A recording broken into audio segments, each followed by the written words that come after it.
Buenos días de nuevo.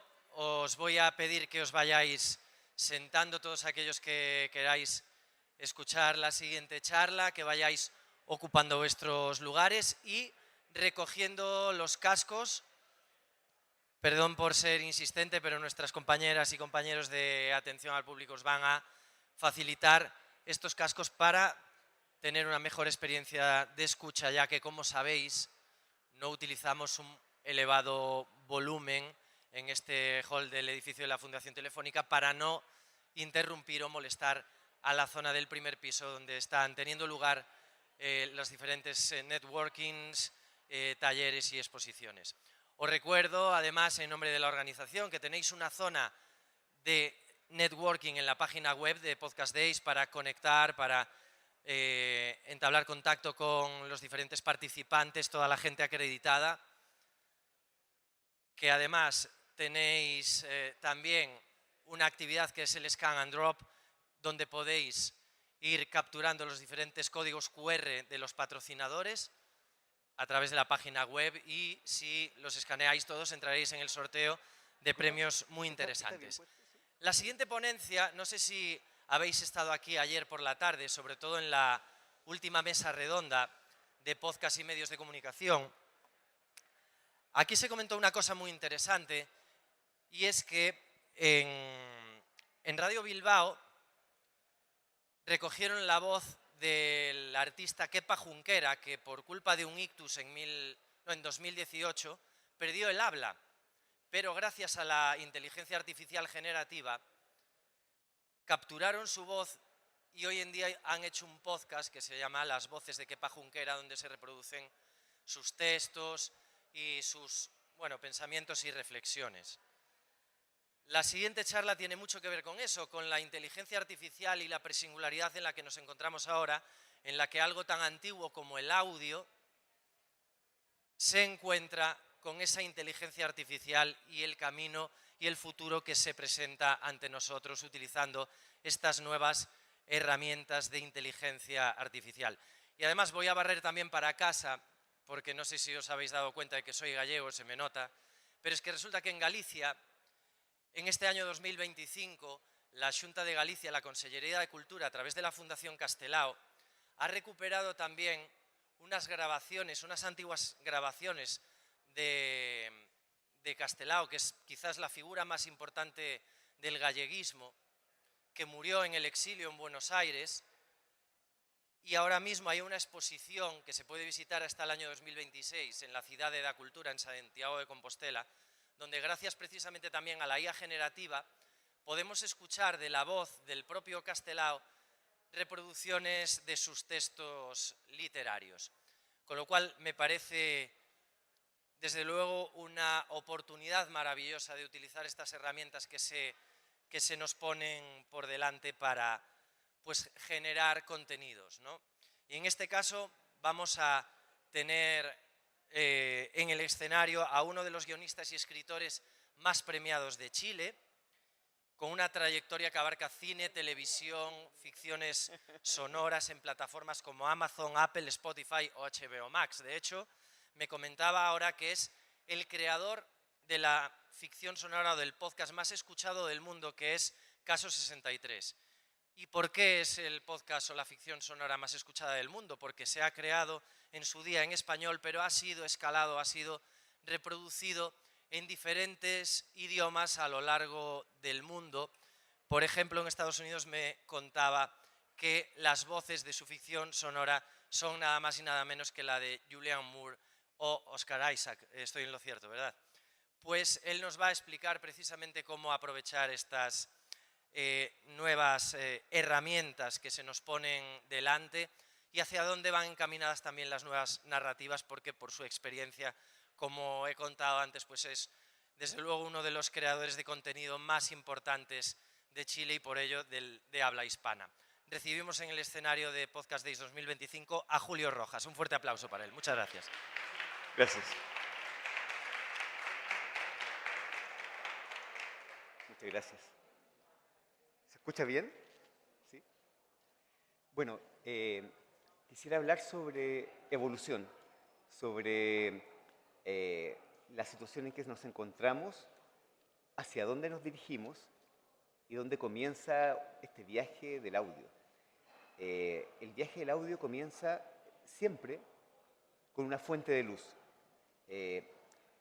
Y las narrativas del audio en la presingularidad, que vamos a hablar qué cosa es eso, comienzan hace bastantes miles de años con una fogata, con una fuente de luz. Es interesante comprender que las fuentes de luz parecen ser atractores de la comunicación oral. Esa expresión de la conexión entre un foco de calor y luz y la historia narrada es ancestral, por supuesto, pero algo queda cuando vemos una imagen en el cine que brilla en la oscuridad, un grupo humano en la oscuridad mirando una película, un grupo humano en la oscuridad mirando una pantalla, o quizás mirando un LED que brilla en la oscuridad, donde nos remite a una situación ancestral que era el grupo frente a la fogata. Quisiera referirme un poco a un fenómeno muy mágico, muy extraordinario, que sucede con las fogatas y los grupos humanos. Así como ustedes saben, yo vengo del área biológica, como ustedes saben, la progresión de nuestra genética se establece a través de intercambios y vamos biológicamente generando nuevas variaciones mediante células. En el lenguaje también hay células, también hay corpus que son vehículos de transmisión del conocimiento y este corpus se va contaminando de comunidad en comunidad. Para contaminar ese dato verbal, se necesitaba una jerarquía que se llama la jerarquía de la fogata. La jerarquía de la fogata significa que no todos pueden hablar en la fogata.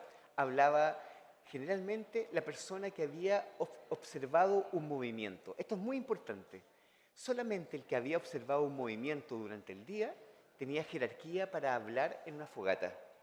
Ese movimiento tenía que ser relevante para el grupo humano y ese movimiento tenía que ser bien narrado, porque si no era bien narrado, el movimiento se perdía y al perderse se producía un fenómeno de dispersión o de invisibilidad de la narración.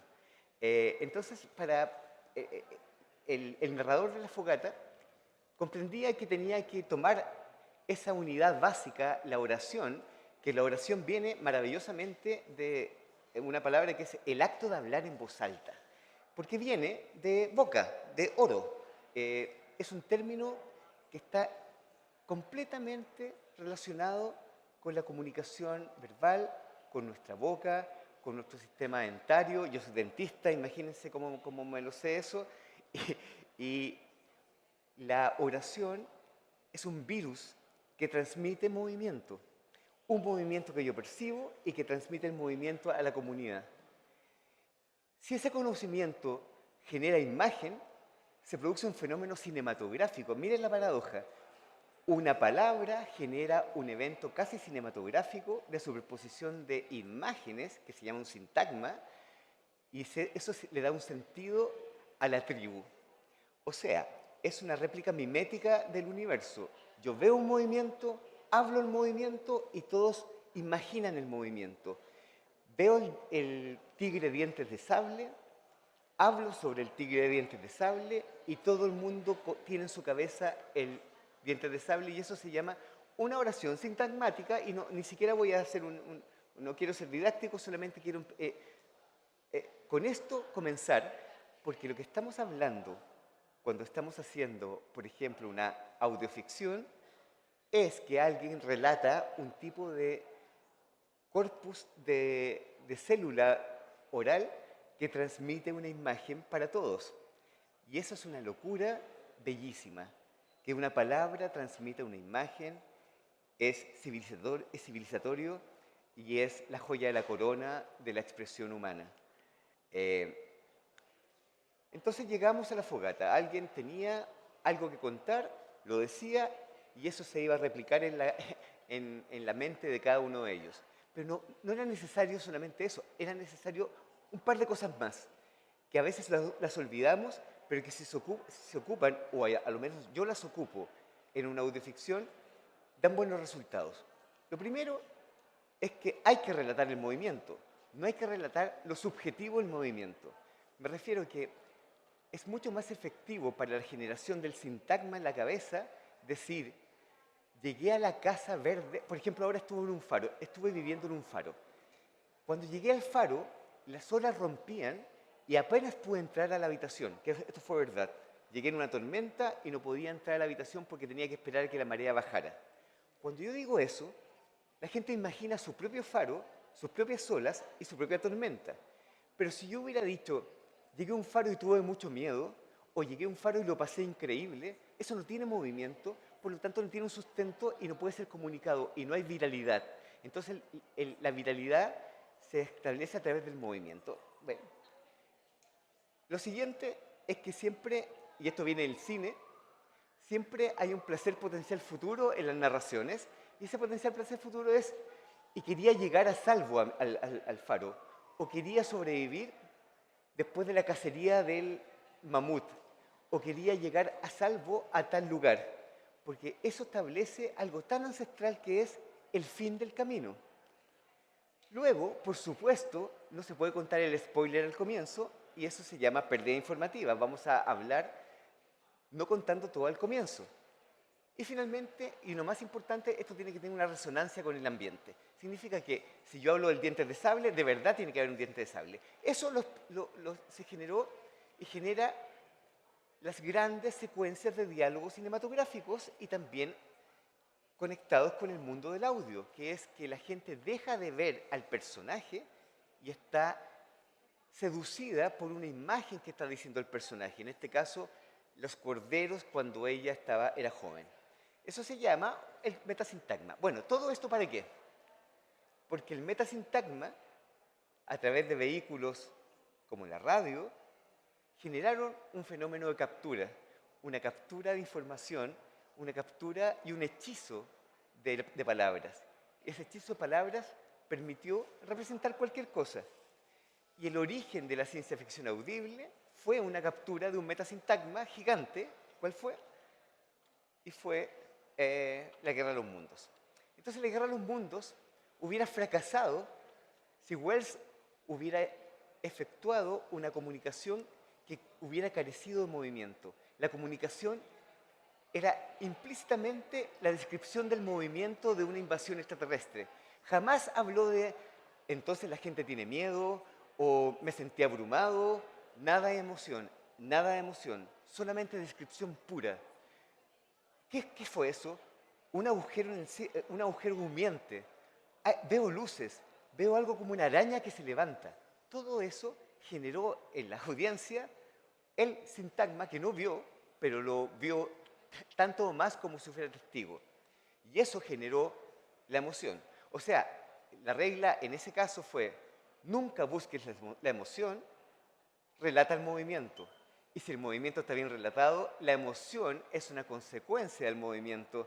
Jamás hay que relatar la emoción porque no podríamos empatizar con esa vitalidad a no ser que haya un sustento de movimiento. Bueno, eso establece lo último.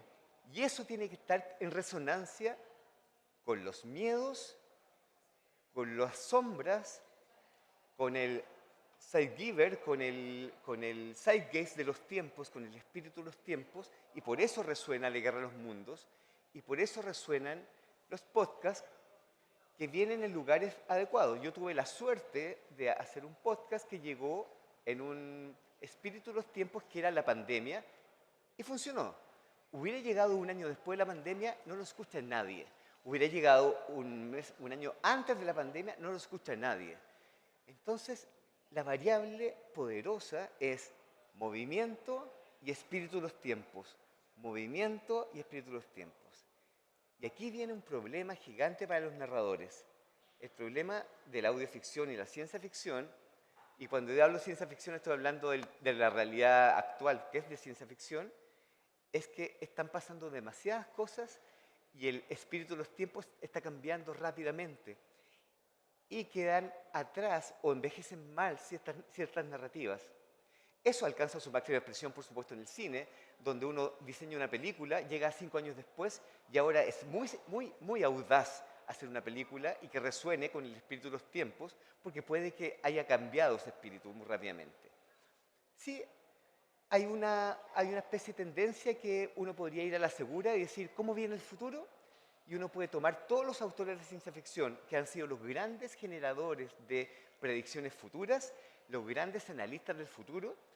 Uno pone todo esto en una gran Thermomix, en una licuadora, en una juguera y saca 4 grandes tendencias que podrían aproximarse o que lamentablemente ya se encuentran acá. La primera tendencia es que las megacorporaciones tienen el control de la gobernanza humana. Las megacorporaciones, al comienzo invisibles, al comienzo beneficiosas para algunos humanos, finalmente se alimentan de nosotros y como en Blade Runner, como todas las distopías, y como en todas las grandes corporaciones que son de mentira del cine, pero que comprendieron exactamente que estaban por sobre países, límites éticos, territorios, tienen el control. Cuando las megacorporaciones tienen el control, hay una segunda megatendencia de la ciencia ficción que es la posibilidad cierta de caer en una distopía. ¿En qué distopía? Cualquiera de ellas. Elijan la que les guste más. Una distopía biológica, una distopía de una reversión de los roles y una especie de retroceso civilizatorio de los derechos humanos básicos, distopías de control, distopías de juegos, distopías de placer, distopías de información, distopías de control de la realidad. Elijan la que más les guste, porque está, y lo feroz de la ciencia ficción es que pareciera que las civilizaciones son resistentes a caer en las distopías y eso es un mito porque es muy fácil caer en ellas sin que nos demos cuenta. La tercera gran megatendencia que se aproxima, por supuesto, es el ascenso de las inteligencias no humanas. Es un tópico del cine, un tópico de la ficción y la literatura, y obviamente está presente con lo que yo llamo el secuestro empático, que es el fenómeno que se está produciendo desde a mediados del año pasado, cuando ya los nuevos modelos de lenguaje generaron tal nivel de afinidad y de control del lenguaje que hacen que seduzcan audiencias completas y la mayoría de la gente que está ocupando inteligencia artificial no la está ocupando para generar nuevas proteínas, para sacar los microplásticos del planeta o para resolver las oscuridades y las sombras humanas, sino que para tener una relación significativa humana, afectiva, amistosa o sexual con una entidad no humana, millones de personas. Hasta la semana pasada, un recuento decía que habían a lo menos 33 millones de personas que tenían una relación significativa y vinculante con una inteligencia no humana. Si eso no es ciencia ficción, no sé lo que es. La siguiente megatendencia final, y quizás la más complicada, es el fin de la realidad. Bueno, todos hemos escuchado que estamos a lo menos a un año de una situación indistinguible del mundo digital de la realidad. No vamos a poder distinguir nada. No, el problema del poro, el problema de la plastificación o de la continuidad de las progresiones de ropas y de expresiones se va a resolver. Por lo tanto, la regla va a ser, si viene una pantalla, no es verdad.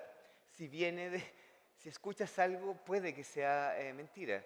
En realidad, el vínculo, esto va a ser lo único validado. Y también establecer validaciones de realidad como claves en las familias. Pero no vamos a hablar de eso, estamos hablando de tendencias futuras y cómo el espíritu de los tiempos va cambiando. El espíritu de los tiempos cambió radicalmente el 12 de noviembre del año 2012, donde termina la época humana y comienza la época híbrida, donde una inteligencia artificial llega al ecosistema humano. Algunos dicen que esto se parece a la revolución industrial, no es así. Algunos dicen que se parece a la imprenta, no es así. Lo más posible el evento disruptivo civilizatorio más similar es el fuego. El fuego genera en cada humano que se acerca al fuego una experiencia diferente, que eso es lo complejo. Hay gente que lo usa para cocinar, hay gente que se quema y dice no usen el fuego, hay gente que lo usa para hacer armas, hay gente que lo usa para calentarse o para la oscuridad. Cada uno tiene su propia experiencia con el fuego. Es exactamente lo mismo con la inteligencia artificial. Alguien dice, a mí no me funciona, a mí sí, a mí hace buenos correos, yo subo fotografías de estudio Ghibli, pero lo que no pasa y lo que no está ocurriendo es que es muy difícil que los primeros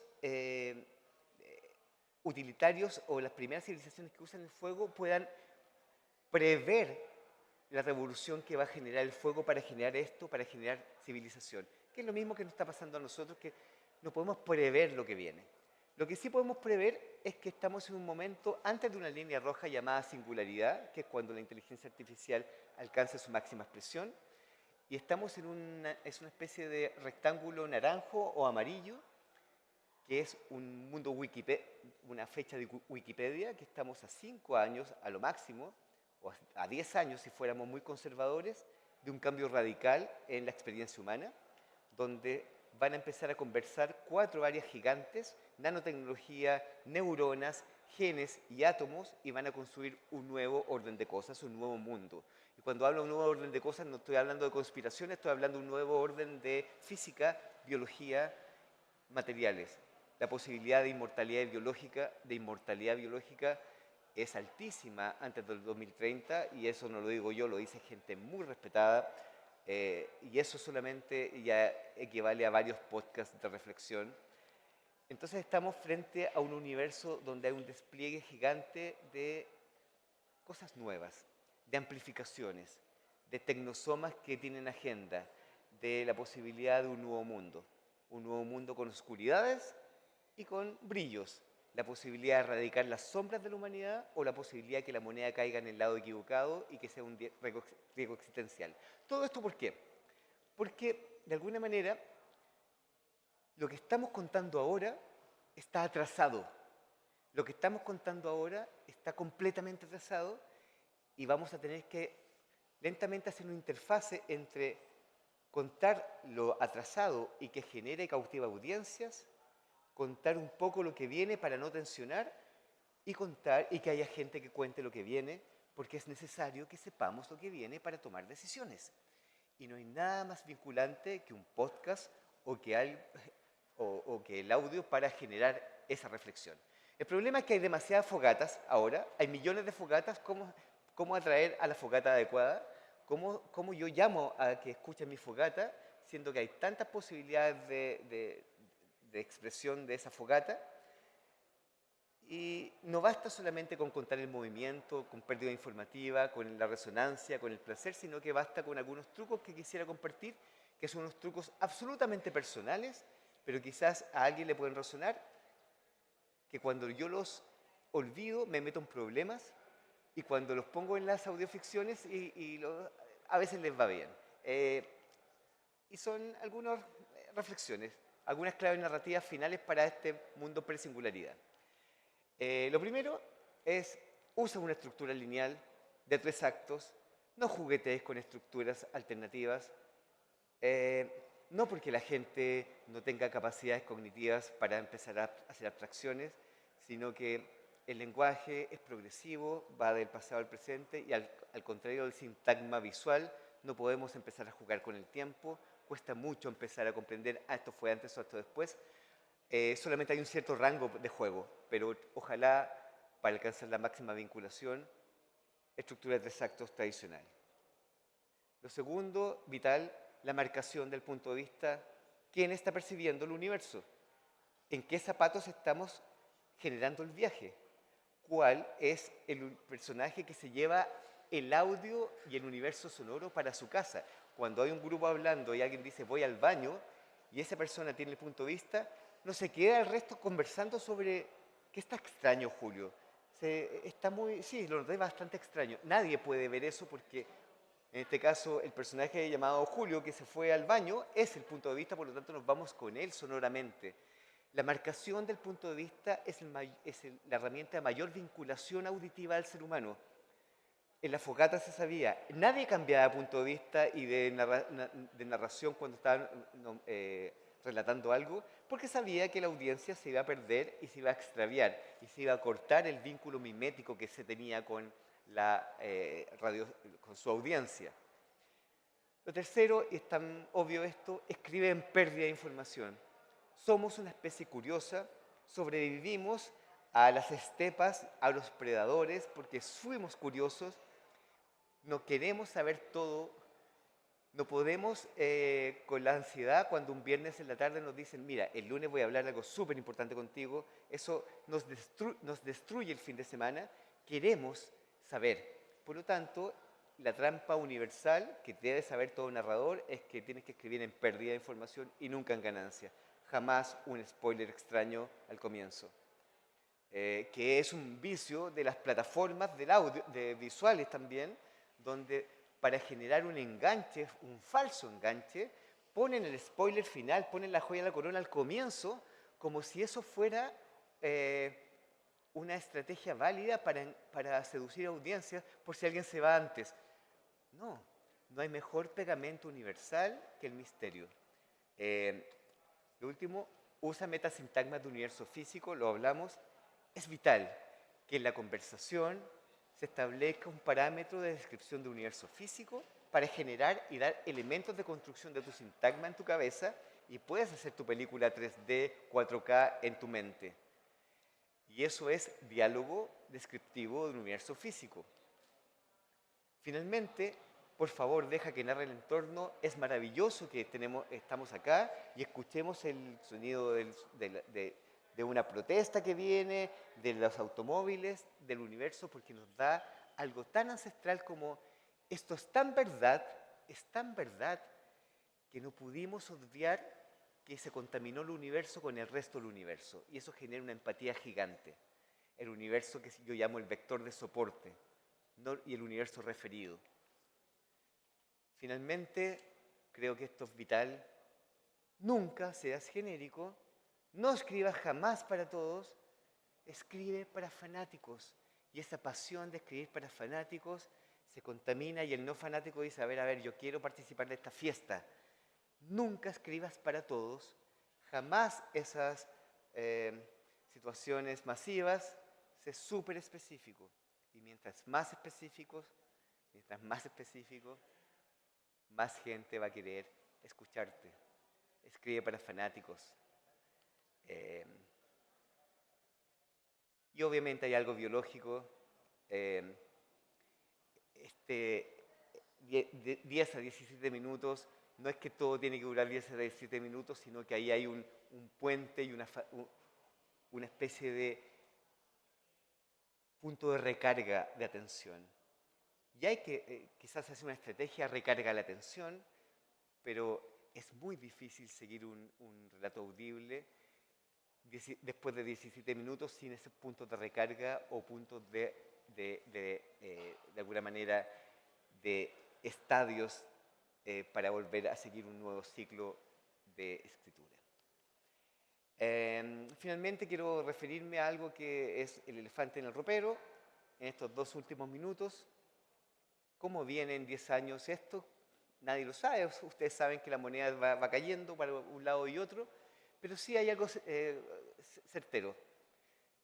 Va a haber un podcast humano, que es podcast, audioficciones, narrativas humanas, hecho por humanos, con elementos construidos por humanos, con focos humanos.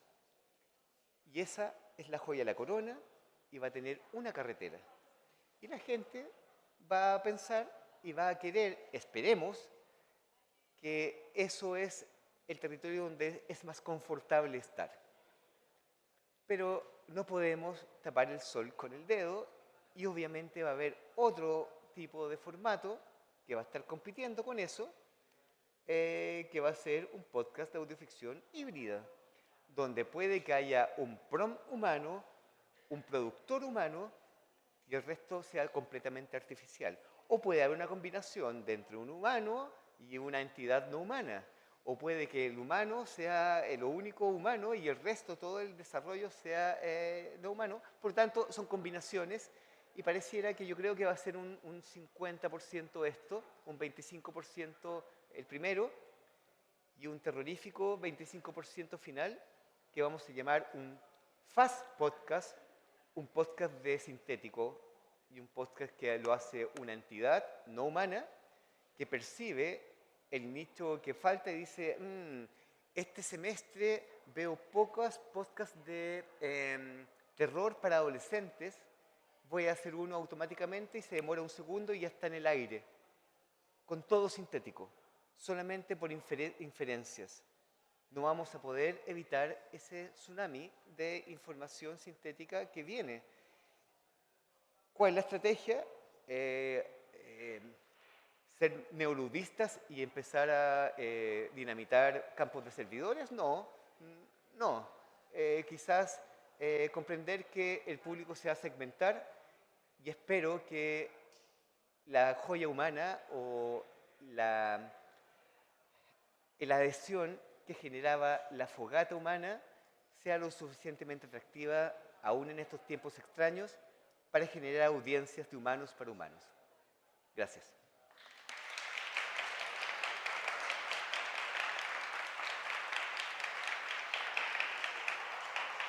No sé si tenemos... Está perfecto. Sí. ¿Alguna pregunta o no? Estás fuera de tiempo. Estoy fuera de tiempo. Si tienes una pregunta y es importante... Ya. ¿Una pregunta? ¿No? ¿Sí?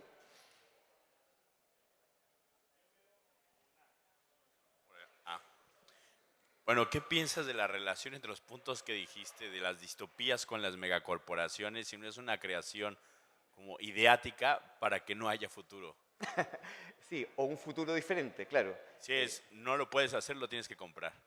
Exacto. A ver, esto es como la metáfora de la rana y el agua caliente. Es como no nos dimos cuenta.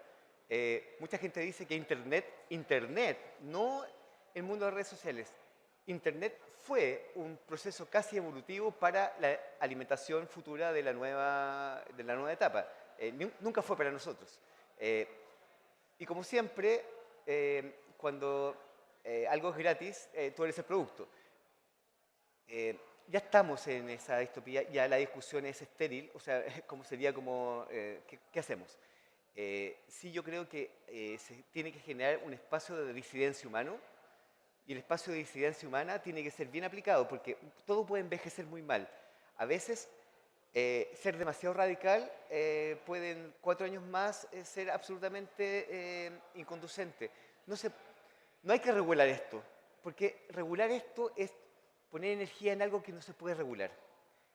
Yo me enfocaría en establecer una especie de dominio humano súper de calidad para competir con algo que ya llegó y que no se puede ya destruir.